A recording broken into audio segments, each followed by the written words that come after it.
Ibu Bapak sekalian, kita semua memahami bahwa dunia berubah luar biasa. Pasca Perang Dunia Kedua, di mana pada saat itu negara Eropa porak-poranda dan harus dibangun, memunculkan suatu tekad bersama, terutama di negara-negara Barat, untuk memunculkan suatu institusi-institusi global seperti WTO, IMF, World Bank, di dalam rangka untuk mengelola perekonomian dunia agar bisa membangun kembali pasca puing Perang Dunia Kedua. Sekarang ini seluruh institusi global ini menjadi kurang efektif atau bahkan tidak efektif karena shareholder utamanya yaitu G7 terutama Amerika Serikat sendiri yang melahirkan institusi ini sekarang tidak lagi percaya pada institusi yang dibuat. Sehingga memunculkan suatu sistem yang sifatnya unilateral. Ini rule base yang selama dikenal sejak Perang Dunia Kedua sekarang menjadi tidak pasti. Di sisi lain memunculkan blok-blok baru termasuk BRIC tadi dan juga kebijakan yang semuanya cenderung menjadi dalam situasi tidak pasti intensitas dari persaingan yang sangat runcing, setiap negara pasti instingnya adalah menjaga domestiknya. Maka banyak kebijakan ekonomi menjadi inward looking. My country first, American first, China first, Indonesia first, dan yang lain-lain. Karena ini memang pada saat external environment tidak bisa diandalkan, maka yang harus dilakukan adalah menjaga kepentingan nasional. Dan ini sudah disampaikan oleh Bapak Presiden, termasuk tadi di dalam pembukaannya penekanan ini bahkan sebelum Donald Trump menyampaikan Trump tarif atau Liberation Days tarif yang disampaikan minggu lalu. Tadinya kita masih berharap adanya supply chain yang berdasarkan perkawanan, makanya waktu itu muncul friendshoring, nearshoring, sekarang bahkan tidak ada definisi yang disebut kawan atau friend lagi. Karena Amerika terhadap Kanada, terhadap Meksiko, negara yang tergabung dalam NAFTA, ini pun juga yang dibidani oleh Amerika Serikat, sekarang ini di-abandon dan menjadi persaingan yang tidak ada lagi definisi kawan atau lawan. Inilah dunia yang kita hadapi. Kebijakan tarif Amerika menjadikan risiko ketidakpastian yang luar biasa. Kalau kita lihat timelinenya selama satu episode 1 Februari hingga April ini dalam 2 bulan telah mengubah lanskap perekonomian global. Pada saat Presiden Trump tanggal 1 April mengeluarkan executive order untuk mengatakan Kanada diberikan tarif 10% dan untuk energinya 25%, Meksiko diberikan tarif 25% dan Tiongkok 10%, itu telah mengubah seluruh tatanan perkawanan yang tadinya dianggap taken for granted itu akan terus berjalan.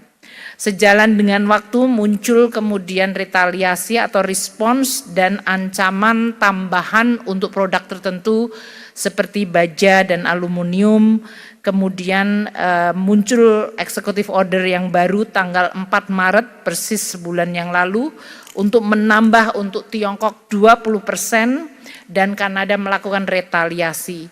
Timeline ini menggambarkan hanya dalam waktu 1 bulan. Dunia yang tadinya digovern dengan rule base sekarang tidak ada lagi kepastian. Ini yang menjadi salah satu yang perlu untuk kita perhatikan di dalam kita mengelola ekonomi. Tidak kita terus-menerus terkaget-kaget, namun pada saat yang sama kita tetap waspada. Tarif resiprokal yang disampaikan oleh Amerika terhadap 60 negara menggambarkan cara penghitungan tarif tersebut yang saya rasa semua ekonom yang sudah belajar ekonomi tidak bisa memahami. Jadi ini juga sudah tidak berlagu lagi ilmu ekonomi. Yang penting pokoknya tarif duluan.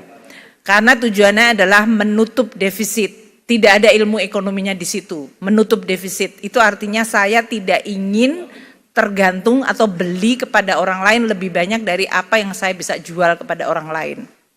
Itu is purely transactional. Enggak ada landasan ilmu ekonominya. Jadi teman-teman ini ada ICI di sini, mohon maaf tidak berguna Pak ilmunya hari-hari ini.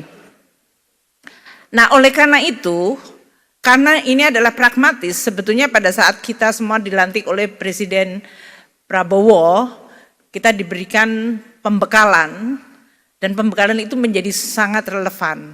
Beliau menyampaikan dunia sekarang digovern oleh realis. Jadi pragmatik dan realism rather than theoretical ideology yang selama ini menggovern dunia semenjak Perang Dunia Kedua. Ini menjadi realita yang jauh lebih cepat dan harus kita segera respons. Kebijakan tarif resiprokal direspon oleh berbagai negara seperti yang tadi disampaikan oleh Pak Menko. Tiongkok yang tadinya dianggap akan restrain atau menahan diri justru melakukan retaliasi yang sama kerasnya.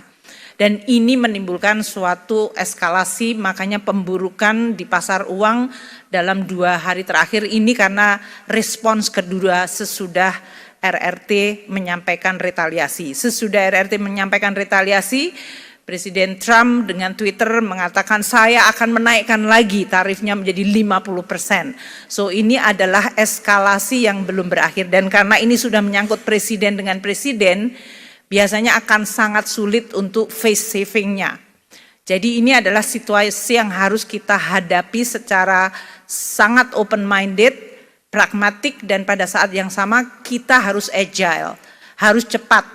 Seperti yang disampaikan Bapak Presiden dan Pak Menko tadi. Policy apa yang bisa kita lakukan segera dan bisa mengoreksi atau menggunakan opportunity harus bisa kita lakukan sekarang. Uni Eropa sebetulnya belum retaliasi tapi sudah ada di dalam paket. Tapi ini sebetulnya untuk salvo pembuka untuk renegosiasi. Kanada sudah melakukan retaliasi. Jadi berbagai negara yang lain mungkin lebih kepalanya dingin dengan pendekatan diplomasi dan negosiasi. Tapi not necessarily hasilnya juga menyenangkan karena seperti Vietnam yang mengatakan promise untuk 0% tarif dikatakan itu tidak memadai karena non tarif barrier juga menjadi salah satu bagian yang menjadi negosiasi. Download Tribun X sekarang, menghadirkan lokal menjadi Indonesia.